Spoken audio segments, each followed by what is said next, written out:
So, what we're trying to say here is that there's nothing wrong with being financially successful. And a lot of times, at least in the da'wah in the United States, many times the problem with it is that there's no money, especially in the old days. Now communities are growing and they understand responsibilities, things like that. But in the old days, there was problems. How many times there were some phenomenal projects, we just needed a righteous and successful, dunya-wise, person like Uthman radiallahu anh to come and say, look, what do you need? 50,000 to distribute this material and to advertise on radio, TV? Here it is. There we go. But no, brothers, we need this, we need that. What would you say if I told you a lot of du'at are like beggars? For the most part, for the longest time, people involved in da'wah were like beggars, always needing money, always asking, always begging, pleading. Is this something that people should beg for? But suppose these people had successful businesses or had good degrees. Is there any problem there? So I just want to make sure if any young people in the audience think that, well, oh, this is not going to count in the next life and so on. No, you can make it count in the next life. You can take whatever you want with you to the next life. Can you take your house with you to the next life? Who says yes? Who says no? Who doesn't know? Okay. And who's just not here at all? Can you take your house with you to the next life? Can you take your car with you to the next life? Okay, you can. I'm going to show you how. Okay. Just like if you want to take, well, you guys have British pounds. It's a respected currency. But suppose you guys had some flimsy currency, right? And you want to take it to another country, you can't use it there unless you convert it into a currency that will work there.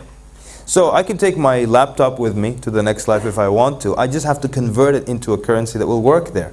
What currency works in the next life? Hasanat, reward.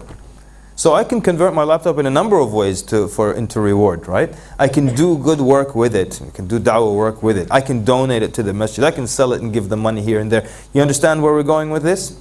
So you can take things with you to the next life. Yeah.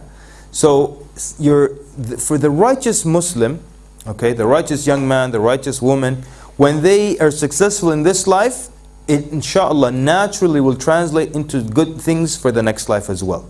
Because we're not talking about some punk loser, celebrity who's a millionaire and he's going to use his wealth to disobey Allah Azza wa Jal. We want the righteous people to be millionaires who will use their wealth properly for the sake of Allah Subhanahu wa Ta'ala.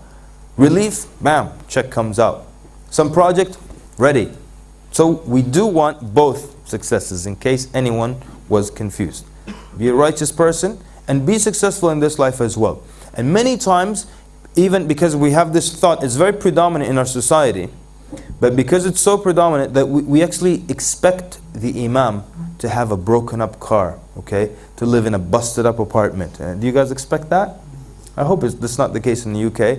But in the US, for example, people want the imam to drive a 1980s Camry. And it's always an 87 Camry.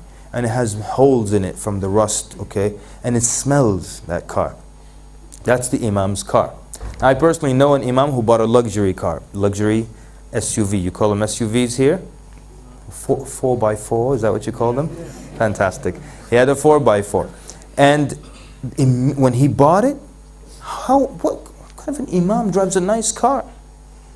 So what's happening here? We accept for everyone else to be respected and respectable, except for the guy who works for Allah. Oh, you're a doctor? Oh, no wonder, that explains the Mercedes. You're an engineer? Oh, that explains the Porsche. But you're an imam, and you're driving a nice car? I'm sorry, I'm confused here. Why? Because the one who works for Allah, he should treat him like dirt, kick him all. Who cares? He works for Allah Azza wa Jal, kick him. Open the door, kick him out. Let him stand out in the cold, he works for Allah. The guy who works for Allah should be respected more than anybody else. But we want our imam to have a busted up car. So some people start to accuse that man of stealing from the masjid.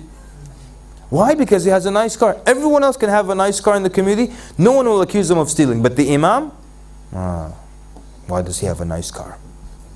So what message are we sending our youth? Be a doctor, drive a Mercedes. Be an imam, 1987 Camry. It's a good future for you. A young man looks at both cars like, I'll become a doctor inshallah. I'll still be a good guy and pray, but I don't want to be like this guy. Yeah.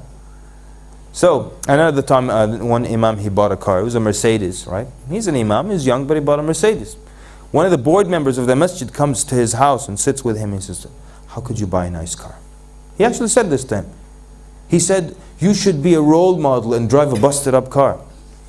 Wait a minute, role model, I should drive a busted up car? Okay, when I had a busted up car, did you sell your car and drive a busted up car? No. How am I a role model then? This is a very strange mentality. So where, the guy who works for Allah, kick him in the teeth. It doesn't matter. He works for Allah. Look at it. He works for Allah. You work at McDonald's, they respect you more. You get injured working at McDonald's, they pay for you. They take care of you until you come back to it. You work for Allah Azza, you fall from a ladder getting some da'wah books from the top shelf. They're like, fi sabilillah, brother. Carry his broken, mangled body outside, What's wrong with you, akhi? Alright, so I hope we're all in agreement here. Yes? You serious people? We're all in agreement that we want the best of both worlds. So if you're an up-and-coming religious brother, yes, get good grades, get A's, okay? Oh no, because I have a beard over 3 inches long, I'll just get C's, inshallah, because this dunya.